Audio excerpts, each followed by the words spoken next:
I've been the sheriff of Boone County, West Virginia, for decades. Outsiders think life here is calm and simple small towns, quiet roads, familiar faces. But the Appalachian foothills don't sleep the way people think they do. In the silence of night patrols, I've witnessed things no report could capture. Strange calls, cases without evidence, nights that leave you with questions no law book can answer. The official files will never far tell you these stories, but I live them. And tonight, here on Eerie Echoes, I'm going to share a few of those nights with you. Subscribing to this channel means a lot because these stories deserve to be remembered. Me begin with a case that stayed with me the longest. I first got the call in the fall of 2011. The air had just turned sharp with frost, a kind of night where your breath feels heavy and the forest smells like dead leaves and wood smoke. Dispatch patched me through to a woman on a ridge north of Seth.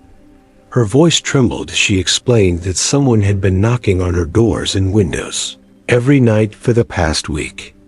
Not pounding, just two soft, deliberate knocks, always around midnight. And now, tonight, stones had been thrown at the glass. She was home with her 2 children. Her husband worked night shifts, and she was alone. When I pulled up the gravel drive, the headlights washed across the porch, and I saw the stones first. Smooth river rocks scattered across the steps, and one cracked pane in the front window. The woman opened the door before I knocked. Her hand clutched a kitchen knife, knuckles white. Her eyes darted toward the tree line. "They're out there," she whispered, walking, knocking, watching. I checked the perimeter. The fog hung low, and the woods pressed close, every trunk like a shadow. Then I found the prints, barefoot.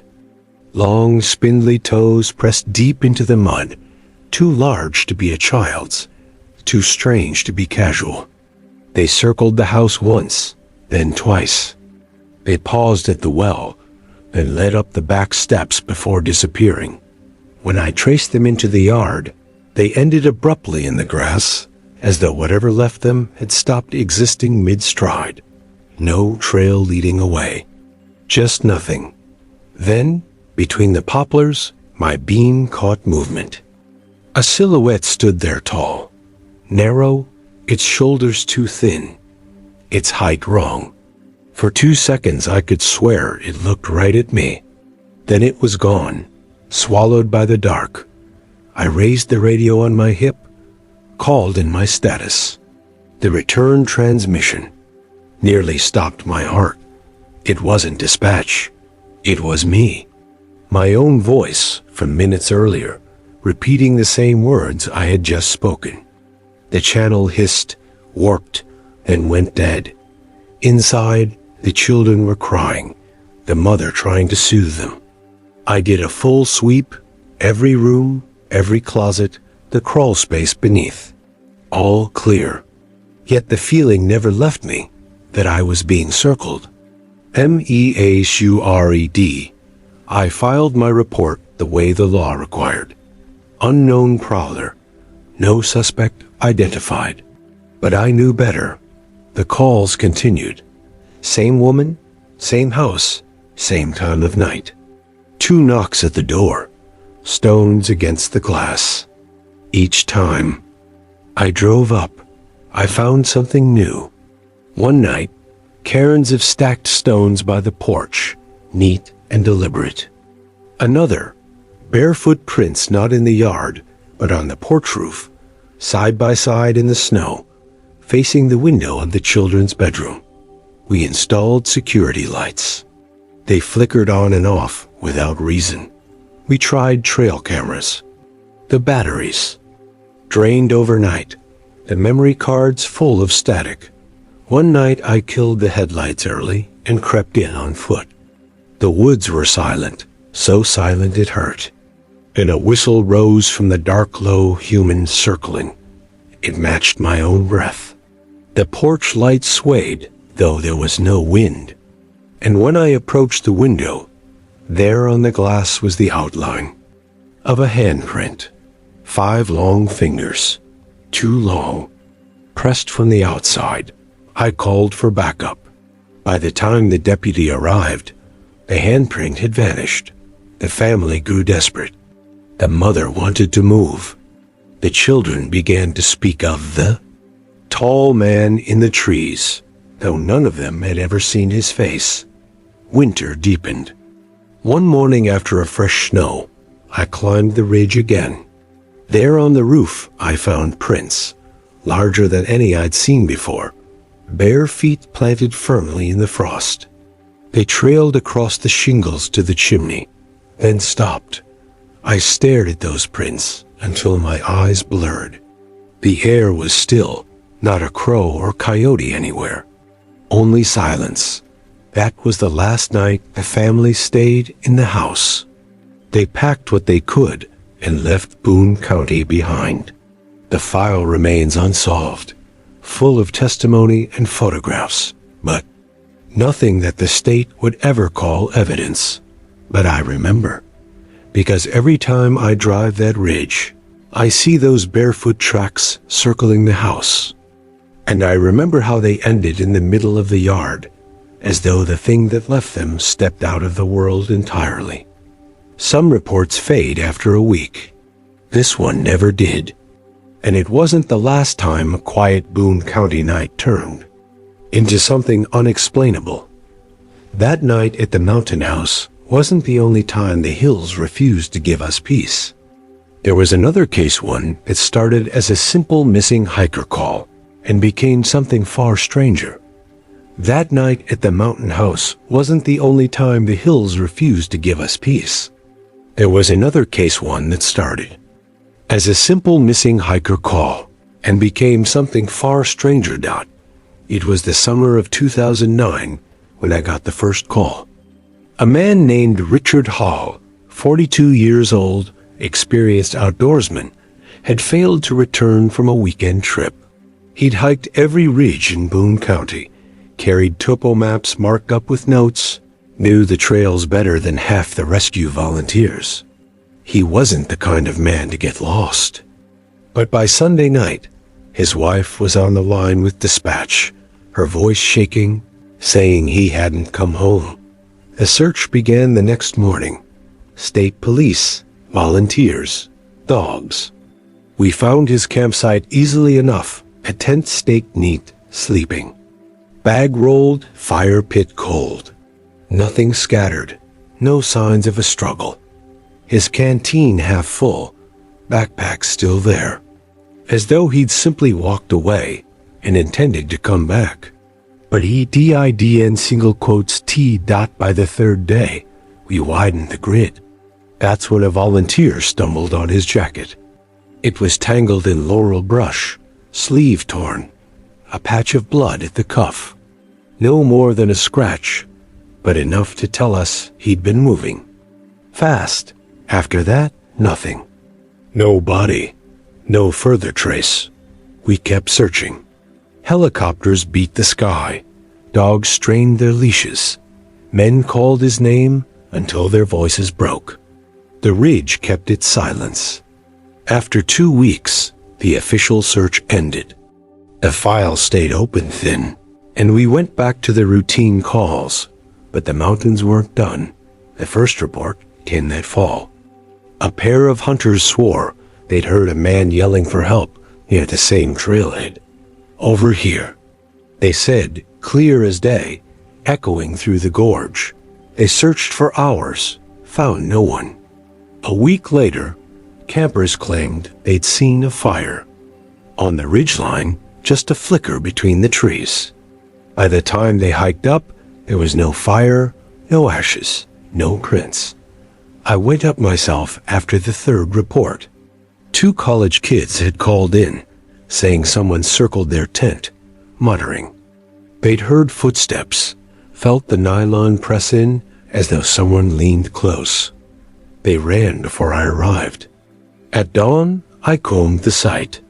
There in the ashes of their campfire was a ring of stones stacked deliberately, and in the center, a strip of blue cloth. Weathered, torn, just the kind of fabric from a shirt pocket. We sent it to the lab. No match, too degraded.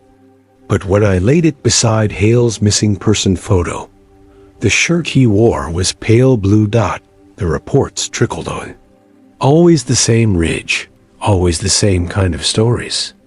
A hiker claimed he saw a man limping ahead of him, calling back for help, then turning a bend and vanishing.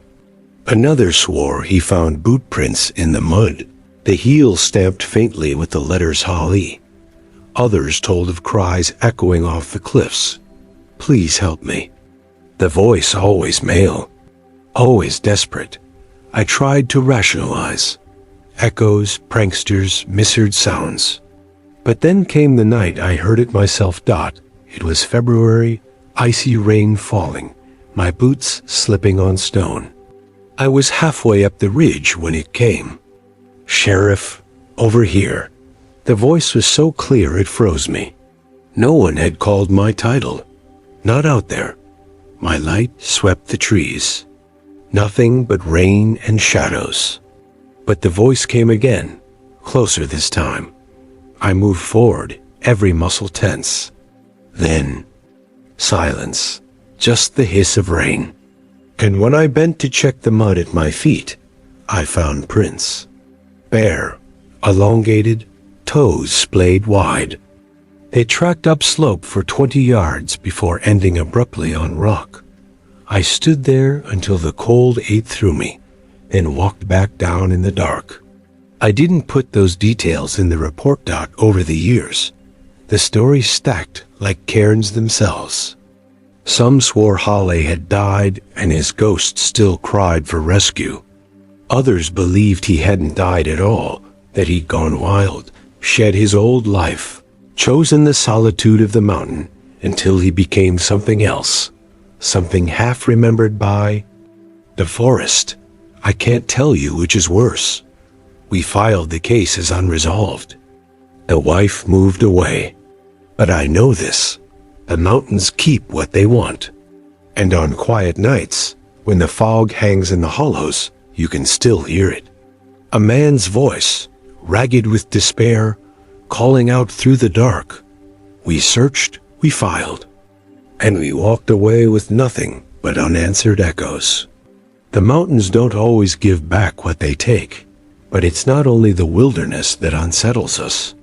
Sometimes it's the people who appear in town, people we recognize from files. That should have stayed closed.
remember one night in particular.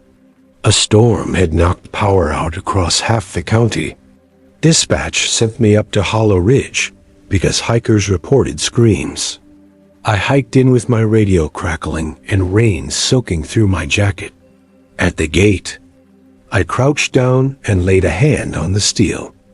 Cold, silent dot, then my radio hissed, and through the static came a voice. "We're trapped. Help us." I froze. The words were faint, broken, but I knew what I'd heard. My call sign wasn't keyed. Nobody else was on frequency. Just the storm and that voice. I pulled back, heart hammering, and the gate gave a single hollow clang like something had struck it from the inside. We tried to capture evidence. Trail cams set up by the county lasted less than a week before. They malfunctioned. Batteries drained dead. Audio recorders left overnight caught nothing but wind and the distant rush of water. The one exception was a clip with 3 seconds of muffled hammering. When we played it back, every man in the room went still. It sounded too much like pickaxes hitting rock dot, of course. The official stance remained the same. Hollow Ridge was abandoned, sealed, dangerous. No living thing inside. Every report labeled unsubstantiated. But around town, the story kept growing. Parents warned kids not to wander near. Hikers gave the ridge a wide berth. Even the bravest hunters avoided setting blinds in that hollow. I went back one last time a few years ago, against better judgment. Curiosity, maybe, or guilt. It was winter, the ground crusted with frost. My breath fogged in the beam of my flashlight dot at the gate. I found fresh prints in the snow. Boot prints, heavy, deep. They circled once, then stopped directly in front of the bars. 2 sets, side by side, as if 2 men had stood there waiting. I followed them, crouched low with my hand brushing the ice. They were crisp, recent, the edges. Sharp, but 10 feet from the gate, they ended. No scuffle. No fade, just empty snow, as if the men had stepped out of existence. I didn't linger. I walked back down that trail faster than I care to admit, the silence pressing on my ears until even the crunch of my boots felt borrowed. The file is still in our cabinet. It's thick with statements, thin with evidence. Officially, the Hollow Ridge Mine is just an abandoned shaft with a tragic history. No suspects, no trespassers, no case. Unofficially, ask anyone who's lived here long enough. They'll tell you the mine still breathes. That if you stand near the gate on a cold night and listen hard enough, you'll hear the steady rhythm of work continuing underground. 3 strikes. Pause. 3 more dot. And if you're unlucky, a voice will rise between them, ragged with 30 years of waiting. We're still down here. The mine was sealed, the paperwork closed. But every now and then, someone swears they still hear the picks. And I believe them. It was late November. The air so cold it made the pine trees crack as the sap froze inside them. I was coming down Route 17 after checking on a trespassing call near an old quarry. 2 in the morning. The road was empty, the fog lying thick over the ditches. That's when my headlights swept across a figure standing on the shoulder. He stood stiff, one arm raised in that universal plea for a ride. Hood pulled up, backpack slung over one shoulder, jeans stiff with frost. Out here, you don't ignore someone stranded. People freeze or worse. I slowed and rolled down the passenger window. "Need a lift?" I asked. His voice was low, polite. "South toward Madison." I told him to get in. He opened the door, slid onto the seat, and set his backpack on his lap. The first thing I noticed was the temperature. The heater had been running hot, but the moment he got in, the cab filled with cold. His breath fogged faintly in the dark. He sat with his hands folded, still as stone. We drove a mile in silence. I asked where he was headed, if he had family nearby. He said he'd been walking since afternoon, got turned around after leaving the old logging road. His tone was flat, rehearsed. I glanced at him. His hood shadowed most of his face, but his jaw looked young 20s, maybe. I asked his name. He paused, then said, Eli. His lips moved differently, though, like the word he started to say was longer. Older got another mile past. He didn't fidget, didn't shift, didn't glance out the window. He just sat there, hands folded over the pack, the way you'd sit if you weren't sure you were really in the world. Around mile marker 23. I checked my speedometer. When I looked back, he was gone. The seat was empty. The belt still buckled. The backpack gone too. I slammed the brakes, lights flaring across the trees. I threw the car into park. Got out, flashlight cutting across the shoulder. No prints in the frost. No sign anyone had stepped onto the road. Just silence. Back at the office, I wrote it up as possible mistaken identity. But I didn't forget it. 2 weeks later, while sorting old case files, I came across a missing persons report from 1999. A young man, early 20s, last seen hitchhiking along Route 17. His name was Elijah Barnes. The description matched hooded. Jacket, backpack, scar above his brow. His body was never found. I didn't tell his family. I didn't tell anyone. But sometimes, on cold nights, when I drive past mile marker 23, I glance at the passenger seat. And I swear the air drops cold again, like someone's waiting for another ride. Some rides end at the next town. Some never end at all. But Boone County doesn't only have spirits on its roads. Sometimes the dead gather in places meant for prayer. There's an old church on the edge of the county, half collapsed into the hillside, its roof sagging, vines curling through broken windows. Folks call it St. Matthew's, though the sign has long since rotted. I grew up hearing whispers about it, the kind of stories kids dared each other with. Go knock on the church door at midnight. You'll hear them answer. I never paid it. Much mind until the winter of 2018. That's when calls started coming in. A farmer said he saw a glow in the windows one night, a soft flicker like candles. A pair of hikers claimed they heard hymns drifting through the trees, low voices in harmony. Even the pastor at the new chapel told me his congregation had asked if the old place had reopened. At first, I figured it was teenagers. We get plenty of them sneaking into ruins for a scare. But one night, driving home late, I saw it myself. The broken windows glowed faintly yellow, flickering as though lit from within. I parked and walked up the steps. The oak door groaned as I pushed it open. Inside, the air was warm with smoke and wax, and at the front of the room, the pulpit was circled by candles, each one burning steady despite the drafts. The pews sat empty, dust thick on the wood, yet the air was alive with sound, voices, dozens of them, low, steady, singing a hymn I didn't recognize. The words weren't English, not Latin either, but the cadence was unmistakable. My flashlight swept across the pews empty, across the pulpit empty. Still the voices sang. I moved forward, my boots leaving tracks in the dust. And there, circling the altar, I found more prints. Bare feet, fresh in the powder, as if made minutes before. I blew out the candles. The hymn faltered, then cut off. Silence dropped, heavy and sharp. The next morning, I returned to document it. But the door was chained shut, the windows boarded. Inside was spotless. No candles. No prints. Nothing. Still, the reports continued. Twice more I waked myself. Always the same. Midnight glow, ring of candles, low hymn.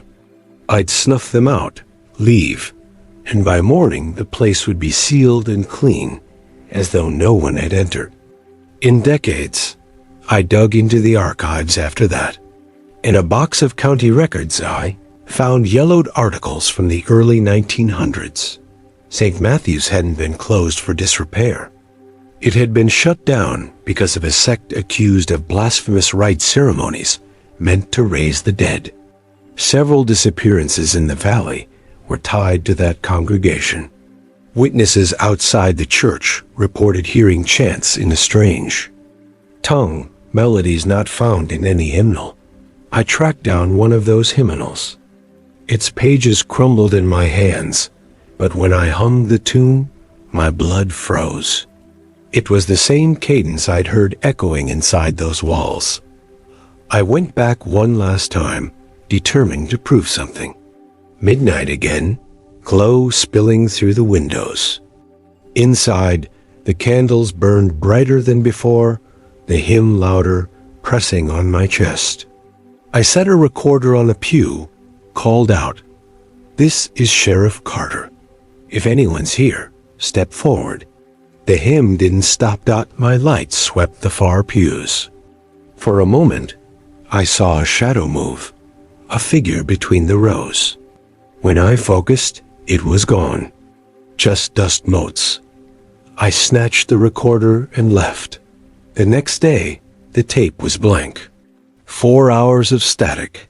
No hymn, no voice, no proof. Later, buried in an old sheriff's ledger from 1908, I found one more note. During the raid that closed St. Matthew's, deputies found the pulpit bare, but the floor ringed with melted wax, still warm, though no candles were present. The sheriff wrote one final line. I fear the service never ended.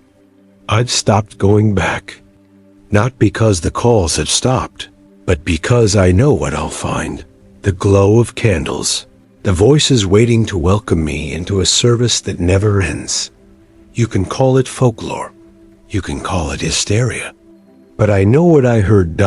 And sometimes, when I drive that road past midnight, I see the glow through broken glass, and I grip the wheel tighter, because I know if I stop, if I open that door, the hymn will rise again.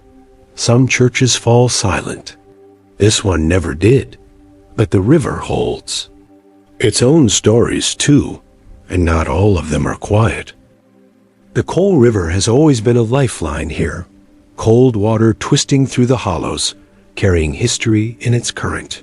People fish it, kids swim in it come summer, and old-timers tell stories about what it's taken from us. Drownings aren't rare. Neither are accidents on the bridges. But in the last decade, I've taken calls that don't fit into any of those categories. It began with a 911 call just past midnight on a humid July evening. The voice on the other end was panicked. A couple driving home from a family gathering said they heard a woman screaming near the north bend of the river. Not a coyote yelp, not the shriek of an owl, an unmistakable human scream, rising and breaking into sobs. They stopped on the shoulder, rolled down their windows, and swore they heard her words. "Please, don't let me go." I responded myself. When I pulled up, the couple was still there, standing outside their car, pale in the moonlight. The woman clutched her husband's arm, so tight her knuckles were white. She was right there, she insisted, pointing toward the dark water. Crying, begging, I swept the banks with my flashlight. The river ran shallow that night, rocks gleaming wet. For a moment, I saw what looked like a figure crouched on the far shore, shoulders hunched, hair hanging. I called out. No response. I took a step forward, and the figure dissolved into the fog rising off the current. Closer to the bank, the mud told a different story. Prints, bare feet, narrow, delicate, toes sunk deep into the silt. They led from the waterline up to a patch of gravel, then stopped. No retreating steps, no path back down. Just gone. I noted it in my log, filed it as unfounded noise complaint. What else could I write? But the call wasn't the last. The next month, 3 more came in. Different people, same story. Late at night, while crossing the North Bend, they heard a woman crying by the river. Sometimes she begged. Sometimes she screamed. Sometimes the sobbing turned into a kind of choking silence that left and rattled for days. One trucker swore he saw her. Said she stood knee-deep in the water, dress clinging, hair over her face. When he braked hard and leaned out the window, she raised her head just enough for him to see nothing. No eyes, just a blur where her face should have been. He drove straight through to Charleston without stopping. I went back again and again. Each time, I told myself it would be the last. But the river kept pulling me back. One night in October, I parked on the bridge, engine off, lights out. Midnight crept past, and the mist thickened until I couldn't see the far shore. Then it came, soft at first sobs, carried on the water. Then sharper, closer. A woman's voice, cracking with grief. Please, please, I can't. The sound of someone gasping for air. I ran the length of the bridge, scanning the banks with my light. Nothing but water and rock. Then from below, a splash. I leaned over the rail, and my beam caught ripples spreading, as if someone had just slipped beneath. I scrambled down the embankment, boots slipping, heart pounding. The river glared back blank and empty. Only when I raised the light again did I see them, prints in the mud, fresh, leading up from the water. This time, I took photographs. But when I developed them, the prints were faint, half-faded, as if the negatives themselves refused to hold them. Curiosity turned to obsession. I dug through old county records, newspaper clippings, coroner's notes. That's when I found it. In 1954, a young mother had drowned in that very bend. Her name was Anna Collins. She'd been trying to cross the river after heavy rains when the current took her. Witnesses said her 2 children had been with her. The daughter was pulled to safety, but the son slipped under and was never found. Neighbors at the time swore. Anna's cries echoed for weeks after her death. Fishermen refused to cast near the bend. Children avoided the water. By the 70s, the story had become local folklore.